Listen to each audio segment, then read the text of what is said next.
नमस्कार। तो भाई साहब, ये सियासत का खेल है। सियासत के खेल में कौन अपना हो जाए कौन पराया हो जाए कोई जानता नहीं। साल भर पहले की बात है, सिंगापुर में जब रोहिणी आचार्य ने अपनी एक किडनी अपने बाप लालू प्रसाद यादव को दान दी थी, तब यही नीतीश कुमार थे जिन्होंने कहा था कि भगवान सबको ऐसी ही बेटी देना। और उसी रोहिणी आचार्य ने परिवारवाद के मुद्दे पर जब एक्स पर एक नहीं दो नहीं तीन तीन प्रतिक्रियाएं दे दी, तीन तीन टिप्पणियां दे दी, तो नीतीश कुमार एकदम बाप रे बाप फनफना गए हैं। ऐसा पटना के रिपोर्टर हमको बता रहे हैं, एकदम फनफनाए हुए हैं, चेहरा लाल है, इतना ज़्यादा तमतमाए हुए हैं कि कैबिनेट की मीटिंग 15 मिनट में साफ, किसी से कोई बातचीत नहीं।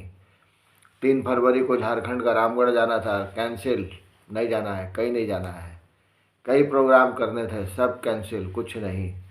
सब नेता लोग को बुलाओ, हैं, जितने विधायक हैं सबको बुलाओ, सबसे बात करो। जो विधानसभा का डिप्टी अध्यक्ष है उसको टेलीफोन मिलाया रात में, सब ठीक ठाक है ना, सब ठीक ठाक है, और क्या है, तो सब ठीक है। ये स्थिति चल रही है। और भारतीय जनता पार्टी बिहार में जो भी सिचुएशन चल रहा है उस पर पैनी निगाह, गिद्ध दृष्टि अपनी गड़ा करके रखी हुई है। दोस्तों, यूपी दस्तक में आज आपको मैं बताऊंगा कि दरअसल एक्चुअल सीन क्या है।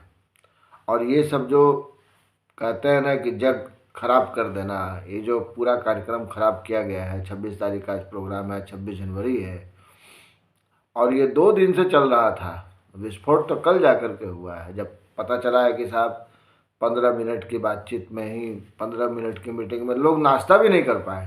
दैनिक भास्कर की रिपोर्ट है कि लोग नाश्ता भी नहीं कर पाए और मीटिंग खत्म, वो भी कैबिनेट की मीटिंग। इतना गंभीर आदमी, इतना गंभीर नीतीश कुमार, माना जाता है कि जीनियस हैं, इंजीनियर रहे हैं, 18 साल से 20 साल से मुख्यमंत्री बने हुए, 2005 से मुख्यमंत्री बने हुए हैं। सोचिए, कुछ समय के लिए जीतन राम मांझी की बात थी। तो अब कुल मिलाकर के मामला क्या है? अब मामला ये है कि खुला खेल फर्रुखाबादी हो गया है। सरकार के पक्ष में इस बात को रखा जा रहा है कि साहब ऑल इज वेल, कहीं कोई दिक्कत नहीं है, मीटिंग है, ये है, वो है, सब चलता रहता है, कोई बड़ी बात नहीं है। लालू की तरफ से भी शक्ति यादव जो उसका मुख्य प्रवक्ता है वो भी कह रहे हैं कि भाई सब कुछ बढ़िया है, कहीं कोई दिक्कत नहीं है। तो हमको एक बात बताइए, पब्लिक को इतना बेवकूफ़ समझाए का जी?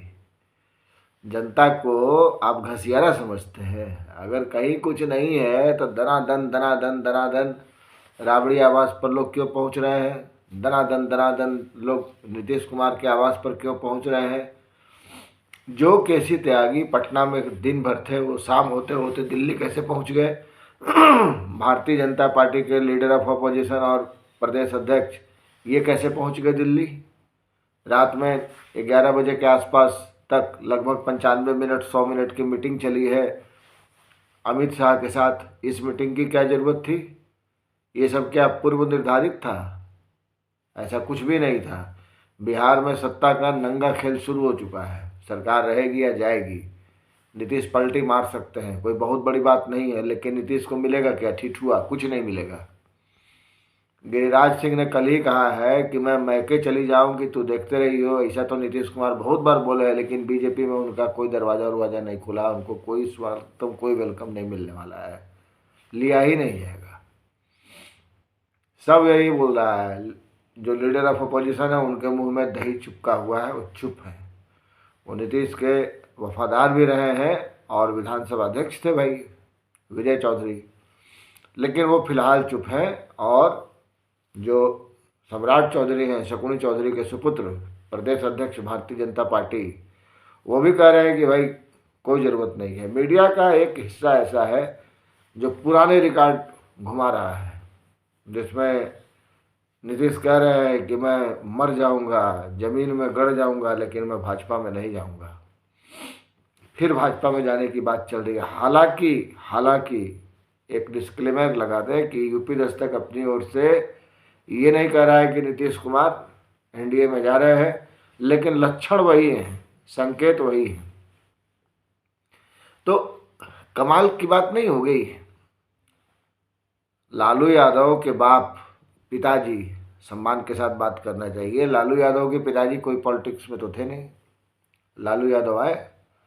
लालू आए तो उन्होंने अपनी घरवाली को, राबड़ी देवी को भी पॉलिटिक्स में शामिल कर लिया। जब जेल गए तो सत्ता की चाबी सौंप दी, मुख्यमंत्री बना दिया। ये अच्छा था बुरा था, नीति के आधार पर था, अनीति था, कुरीति था, जैसा भी था इसकी मीमांसा हो चुकी है। अब मीसा भारती, तेज प्रताप यादव और तेजस्वी यादव अपने दम पे पिता के नाम से अगर चुनाव लड़ रहे हैं, जीत रहे हैं, पॉलिटिक्स कर रहे हैं, तो इसमें नीतीश कुमार को मिर्ची क्यों लगी? नीतीश कुमार का भी एक बेटा है, उन्होंने शायद इंजीनियरिंग किया है या कुछ और किया है, कुछ पढ़ाई लिखाई की है, अच्छी पढ़ाई लिखाई की है, वो उस क्षेत्र में काम कर रहे हैं, पत्रकारों से नहीं मिलते हैं, पब्लिक लाइफ में वो नहीं है। नीतीश कुमार ने रोक के रखा है या अगले की खुद की मर्जी है, वो नहीं आना चाहते हैं तो ना आए। तो नीतीश कुमार का बेटा पॉलिटिक्स में नहीं आ रहा है तो इसको बढ़ाना और खींचना क्या कहते हैं? नीतीश कुमार ने कर्पूरी ठाकुर जी के 100वीं जन्म जयंती समारोह में वर्ष में जो लेक्चर दिया कि हम कर्पूरी ठाकुर से ही सीखे कि अपने परिवार के लोगों को आगे नहीं बढ़ाना चाहिए और इसीलिए हम अपने परिवार को आगे नहीं बढ़ाए, अब बाकी लोगों को देख लीजिए कैसे परिवार बना। ये बोलने की आपको क्या ज़रूरत थी? आपने कांग्रेस पर भी टारगेट किया, आपने लालू परिवार पर भी टारगेट किया, आपने समाजवादी पार्टी पर भी टारगेट किया, आपने दरअसल राजनाथ सिंह पर, अमित शाह पर, सब पर टारगेट किया। तो जिन्होंने इसकी गंभीरता को समझी उन्होंने प्रतिक्रिया दी, रोहिणी आचार्य उन्हीं में से एक है। और जिन्होंने इसकी गंभीरता को नहीं समझी या बाद में समझी, वो बाद में प्रतिक्रिया उन्होंने दी। आखिरकार केसी त्यागी को ये बार बार क्यों कहना पड़ रहा है कि नीतीश कुमार की जो प्रतिक्रिया थी वो कांग्रेस, समाजवादी पार्टी, चाहे लालू परिवार के प्रति नहीं थी तो किसके प्रति थी? आपके प्रति थी केसी त्यागी जी। वो किसके प्रति, वो टिप्पणी किस पर थी? परिवारवाद के पोषक कौन है? ये तो 5वां क्लास का बच्चा बता देगा। और आप टिप्पणी, आपके नेता टिप्पणी कर देते हैं और आप उसको फिर मेटलाइज करने की कोशिश करते हैं। गोबर का चोट समझे है सबको, सब गोबर का चोट है, ऐसा नहीं है। अरे लालू यादव अगर परिवारवाद की पॉलिटिक्स को आगे बढ़ा रहे हैं तो डंके की चोट पर बढ़ा रहे हैं। मैं उनका कोई समर्थक या विरोधी नहीं हूँ, ठीक है, मैं प्रोफेसर का बेटा हूँ और अगर मैं भी प्रोफेसर बनता हूँ तब तो आप हमारे ऊपर में कोई सवाल नहीं खड़ा कीजिएगा। लेकिन अगर आप सवाल खड़ा कीजिएगा कि प्रोफेसर का बेटा प्रोफेसर हो गया, परिवारवाद है, तो हम तो पटक के मुँह तोड़ देंगे। हमारे सारे मेरिट को आपने ख़त्म कर दिया, अब परिवारवाद का एक ला करके चिपका दिया। नेता का बेटा नेता बन रहा है, क्या बुराई है इसमें? और परिवारवाद क्या होता है? जिसमें दम होगा साला वो खींच लेगा, जिसमें दम नहीं वो नहीं खींचेगा। कुल मिलाकर के जो विवाद का जड़ है वो यही है। अब नीतीश कुमार का बेटा अपने पॉलिटिकल क्षेत्र में नहीं आना चाहते हैं, ना आए, इसके लिए उनको खुन्नस करने की क्या ज़रूरत है? आज जो हंस हंस के बात करने की नई शैली उन्होंने विकसित की है, इसको क्या पब्लिक नहीं समझ रही है? प्रशांत किशोर ने बिल्कुल सही कहा कि ये उनके लाइफ का बिल्कुल आखिरी दौर चल रहा है, उसके बाद सब कहानी ख़त्म है, सब खत्म होने वाला है। और कई बड़े राजनीति के जानकार ये कह रहे हैं कि नीतीश कुमार बचपना कर रहे हैं, बचकानी हरकतें कर रहे हैं। इस तरीके से इतने सिंसियर आदमी को करना चाहिए? अरे आपको करना है कीजिए, पॉलिटिक्स नहीं करना है मत कीजिए, इस्तीफा देना है दे दीजिए। ये विटिम्बा क्या है? आपको अगर लग रहा है कि हम कुछ नहीं कर पा रहे हैं या हमको गठबंधन में दिक्कत हो रही है, ख़त्म कीजिए उसको परमानेंट। लेकिन आपकी दिक्कत कभी ख़त्म होने वाली थोड़े है। आप बीजेपी में थे तो भी आपने दिक्कत का बहाना बनाया, आप आरजेडी के साथ आए फिर आपने दिक्कत का बहाना बनाया, फिर आप बीजेपी के साथ गए फिर वहाँ आपको दिक्कत थी, फिर आप आरजेडी के साथ आए फिर आप नानुकर कर रहे हैं। अरे कमी या गलती ना आरजेडी में है ना बीजेपी में है, ये नीतीश कुमार में है। एक पत्रकार होने के नाते जितना मैंने नीतीश कुमार को पढ़ा है, समझा है, जाना है, वो यही है कि ये अस्थिर आदमी है, पैर में चक्कर लगा हुआ है, कभी इधर कभी उधर। और इतना तुनक मिजाज कोई चीफ मिनिस्टर होता है जी? इतना तुनक मिजाजी आपको नहीं दिखाना चाहिए।